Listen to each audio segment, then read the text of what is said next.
لن نرى. We will not leave. We will not leave. We will not leave. Palestine is our homeland. It is the land of our fathers, our grandfathers. It will remain ours. And if anyone were to leave, it would be the occupying usurpers. In the name of God, most gracious, most merciful. Mr. Philemon Yang, President of the General Assembly of the United Nations. Mr. Antonio Guterres, Secretary General of the United Nations. Ladies and gentlemen, heads and members of delegations, esteemed guests, peace and God's blessings be upon you all. I come to you today as my people, and for almost a year now, are subjected to one of the most heinous crimes of our era. It is a crime of a full-scale war, of genocide, that Israel is perpetrating. Israel, the occupying state. A crime that so far has killed more than 40,000 martyrs in Gaza alone, and thousands remain under the rubble.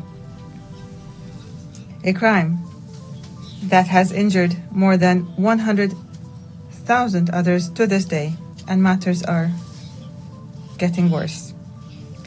Hundreds of Palestinian families have been annihilated. Entire family names have been wiped out of the civil record. More than 100 families have been completely wiped out of the civil record. They no longer exist. Thousands have died because of the spread of disease and epidemics and the shortages in medicine and water.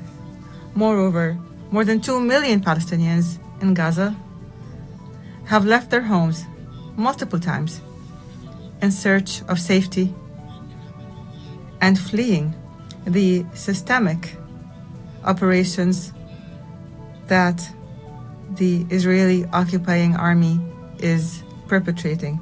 And as this war of aggression continues, dozens are being killed every day, and double that amount is being injured amongst our bereft people in the Gaza Strip and in the West Bank and in Jerusalem.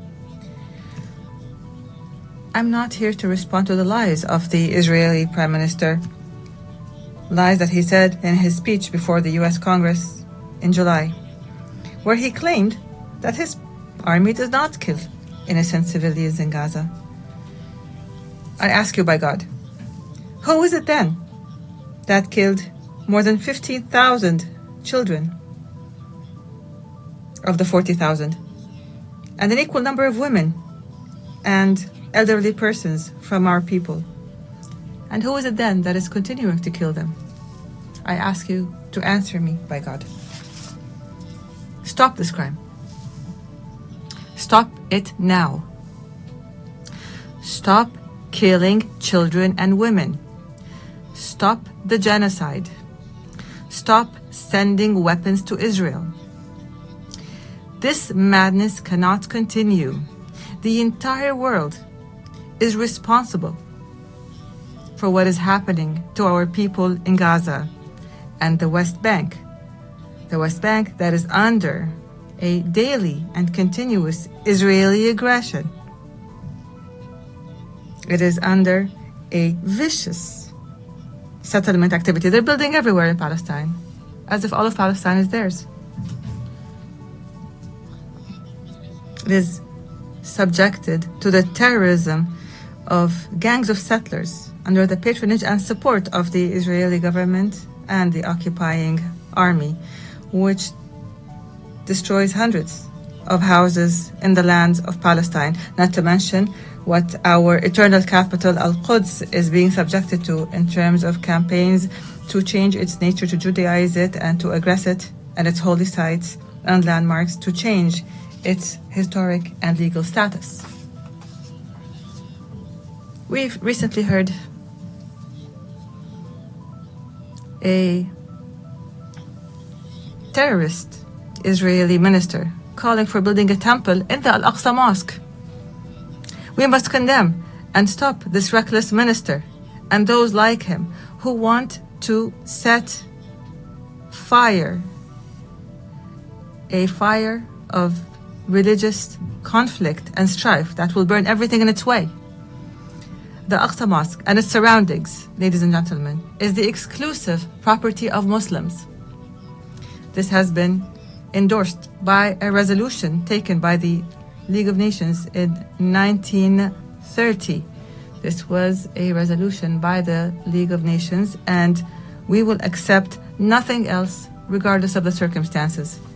Ladies and gentlemen, we have repeatedly warned here in the General Assembly that the situation in the occupied land of the State of Palestine warns of an explosion, and this explosion has happened. It happened on October 7th of last year and afterwards.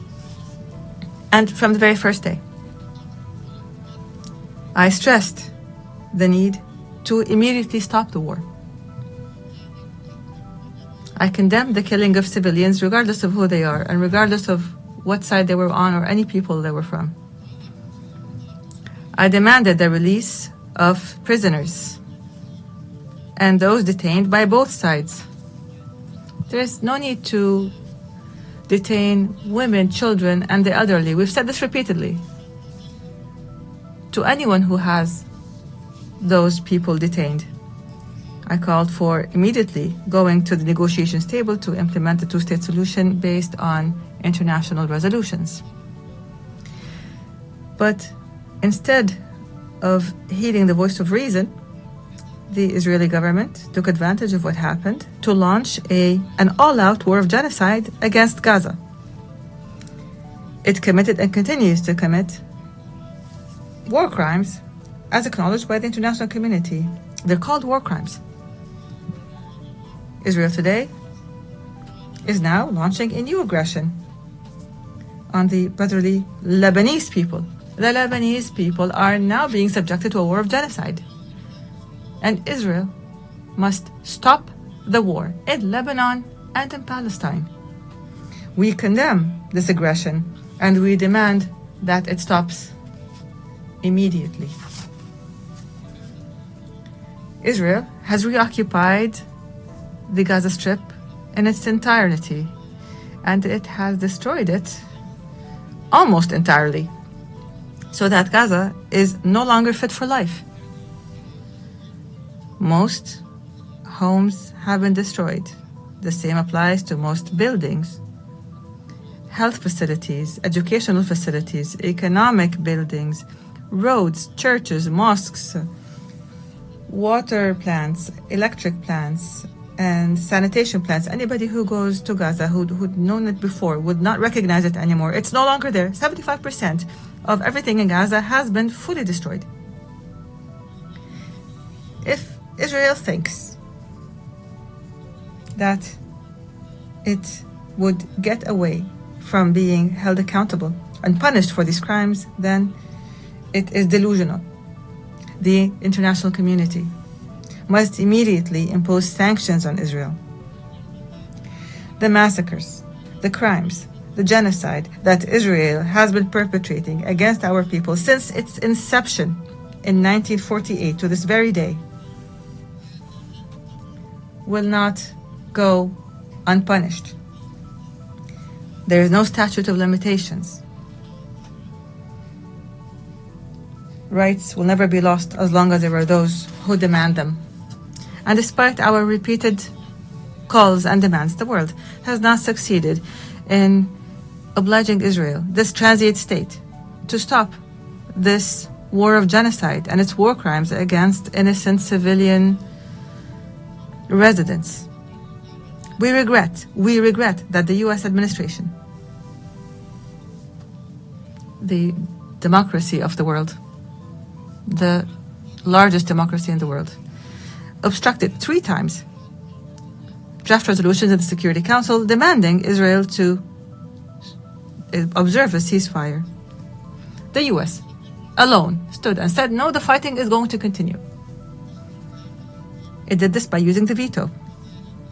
And added to that, it furnished Israel with the deadly weapons that it used to kill thousands of innocent civilians, children and women. And this further encouraged Israel to continue its aggression. As long as the US is supporting it, then why not keep going? Since it's already an aggressing state. This is the United States, the very country that was the only member in the Security Council that voted against granting the state of Palestine full membership in the UN.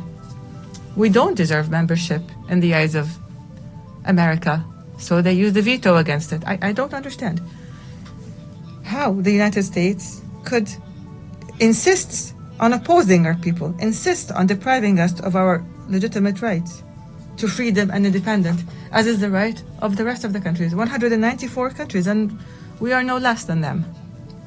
Ladies and gentlemen, Israel, which refuses to implement United Nations resolutions, does not deserve to be a member in this international organization.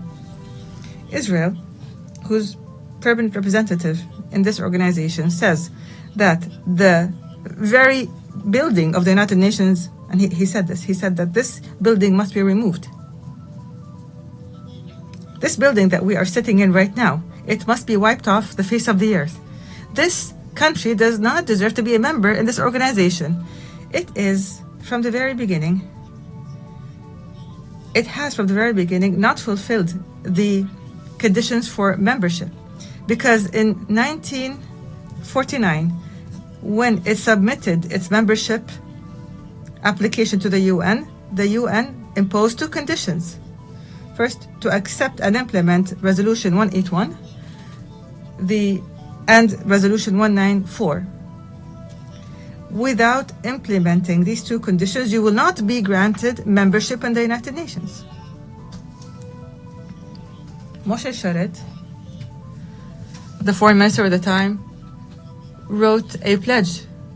You will see it. A written pledge that he and Israel are committed to the implementation of those resolutions. And since 1949 to this very day, nothing has happened. We are going to submit a request, an application to the General Assembly on this matter. And as I said, if you return, then we will return. If they do not step back, then we will do more. I take this opportunity to commend the member states of the United Nations that voted with more than a two-thirds majority in favor of the draft resolution submitted by the state of Palestine, supported by a large number of friendly and sisterly countries, to adopt the ICJ's historic advisory opinion issued on the 19th of July 2024 to end the illegal Israeli occupation of the state of Palestine in a period of 12 months. For the very first time, there is a specific time frame. We demand the implementation of this particular requirement, including an immediate cessation of annexation and settlement activities, dismantling of existing settlements, and evacuating settlers from Palestinian territories. There's 600,000 settlers, and they're living on our land. Why don't they go back to their homes? We must give reparations to Palestinians and for damages that were a result of the unlawful policies and the practices of the occupation, and many other such issues that were mentioned in the ICJ's advisory opinion. We want what the ICJ stated and what the entire world accepted in the General Assembly with a vast majority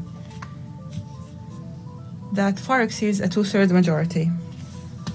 And Israel must be made to implement it.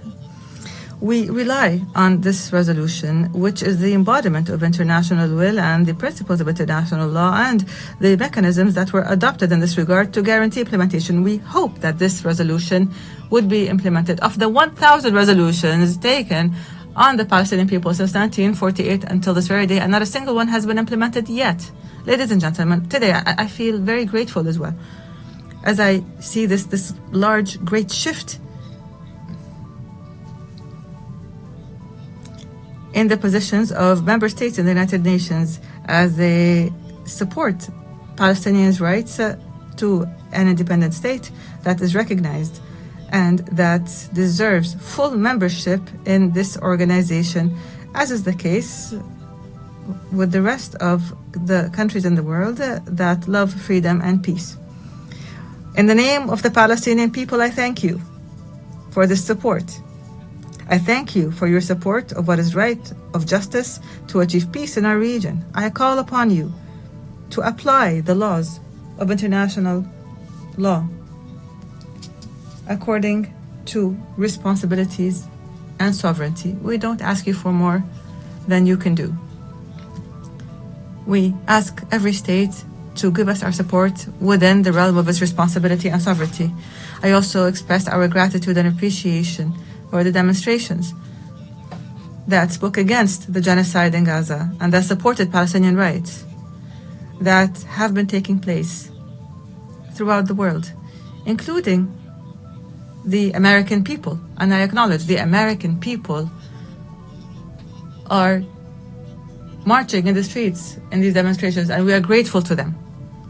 We appreciate what is happening in European countries and the noble supporters that come to Palestine, risking their lives as Israelis attack them. And here, I would like to make special mention of the Turkish-American martyr Aisha Noor, killed by the occupation army in cold blood. I say to those, the Palestinian people will not forget your honorable stand. We will remember you proudly when the occupation is eliminated and when our people enjoy freedom and independence. Ladies and gentlemen, recently there was much talk about the next day, the day after. What shall we do on the day after? What is our policy for the day after? And I say to you, the day after the end of the war in the Gaza Strip, I take this opportunity today to give you our view of what is needed immediately and on the day after the war ends. This is our proposal. We propose it to you. You can accept it, you can change it, you can amend it. We are ready for all that. First of all,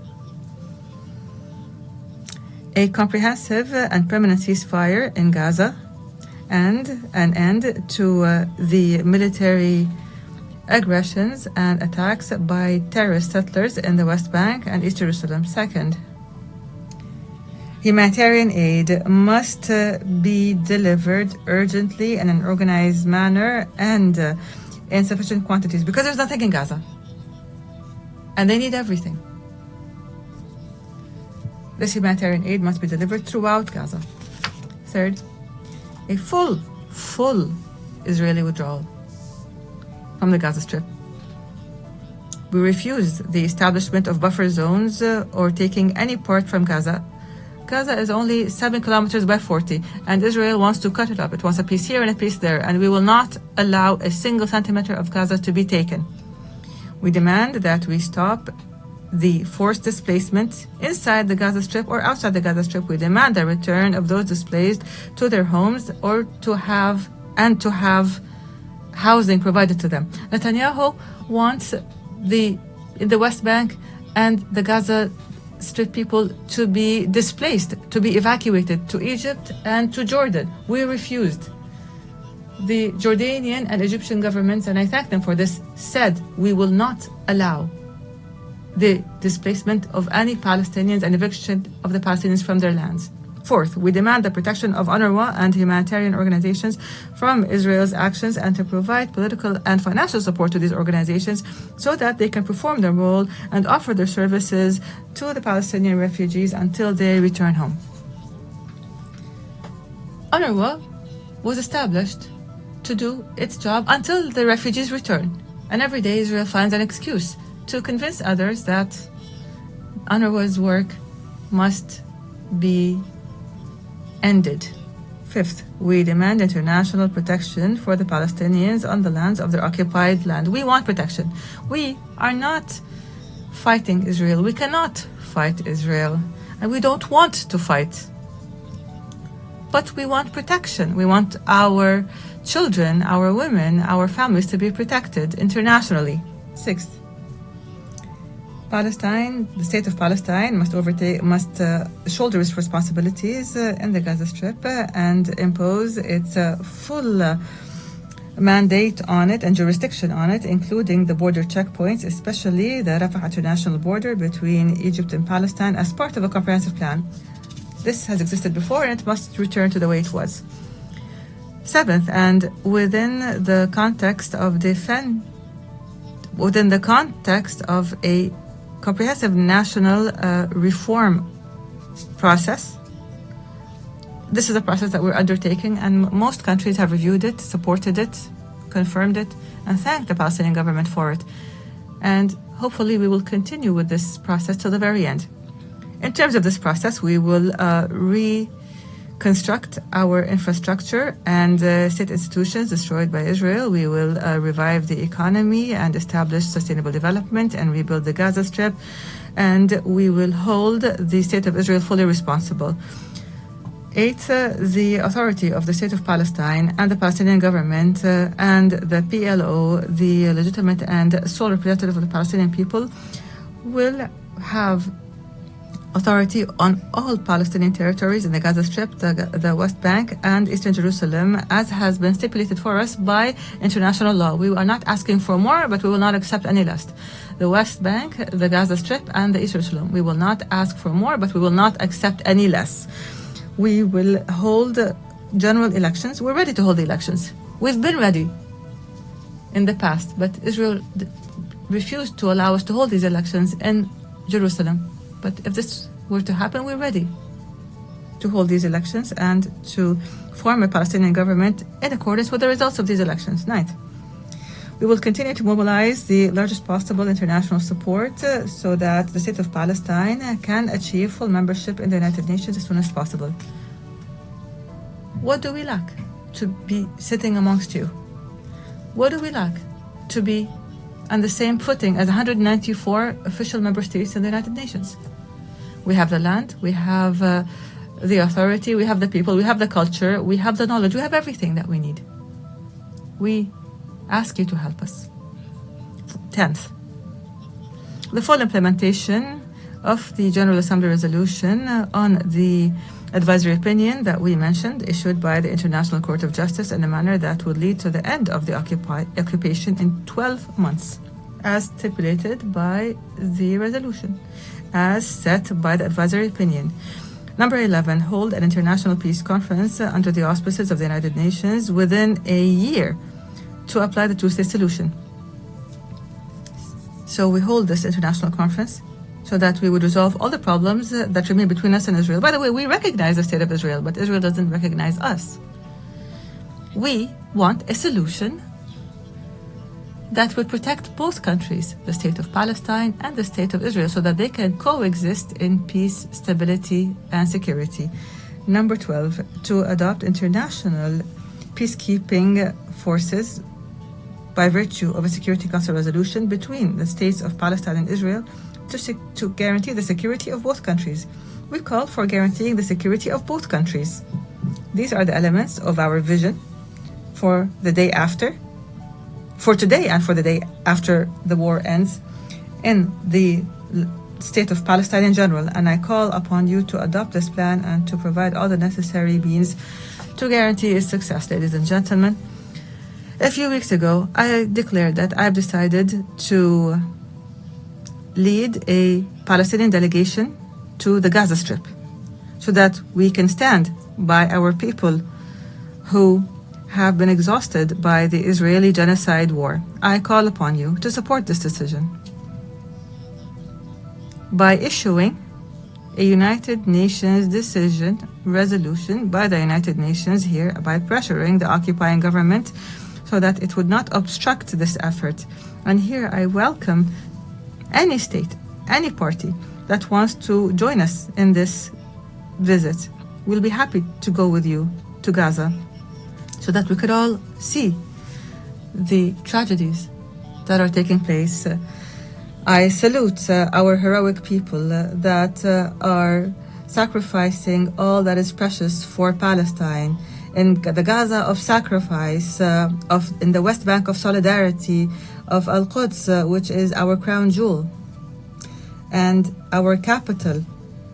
We salute our people in the diaspora, in the refugee camps, to our brave prisoners in Israeli prisons. 6,000 prisoners. Israel arrests whoever it wants. Those prisoners whose dignity is being violated every day. Palestine will be free.